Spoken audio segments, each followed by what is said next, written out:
AP రాజకీయం ఆసక్తికరంగా మారుతోంది. కూటమి ప్రభుత్వం కొనసాగుతున్న వేళ కీలక పరిణామాలు అయితే చోటు చేసుకుంటున్నాయి. వైసీపీ నుంచి గతంలో 3 రాజ్యసభ సభ్యులు రాజీనామాతో టీడీపీ నుంచి 2, బీజేపీ నుంచి 1 సభ్యుడితో భర్తీ అయితే చేశారు. ఇప్పుడు విజయసాయిరెడ్డి రాజీనామా చేశారు.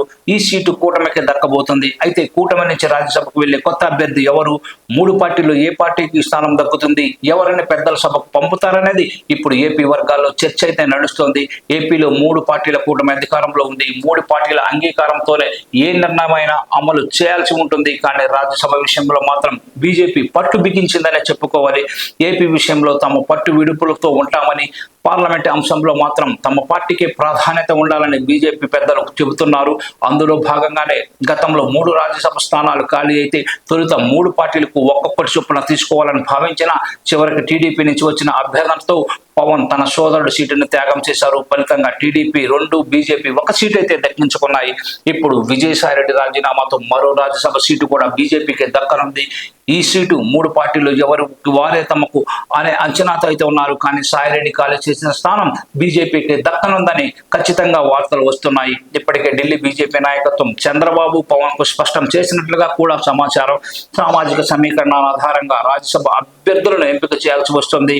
వైసీపీ నుంచి 3 బీసీ రాజ్యసభ ఎంపీలు కూటమిలో చేరారు. తిరిగి 3 సీట్లలో 2 బీసీ వర్గాలకే కేటాయించారు.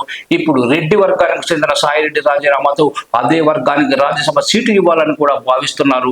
కొత్త అభ్యర్థి జూన్ 2028 వరకు ఎంపీగా కొనసాగే అవకాశం అయితే ఉంటుంది. ఇక బీజేపీ ఈ సీటు తీసుకోవాలని ఇప్పటికే నిర్ణయించింది. బీసీ వర్గానికి చెందిన ఆర్ కృష్ణయ్యకు ఏపీ నుంచి రాజ్యసభకు పంపిన తెలంగాణలో ఆయన సేవలు వినియోగించుకోనుంది.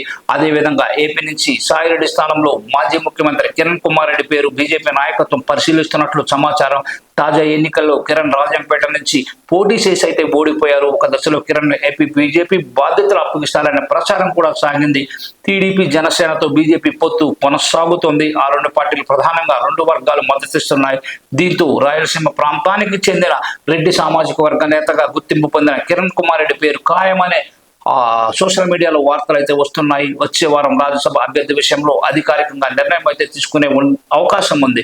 మరి ఎవరు వెళ్తారనేది మనం చూడాలి.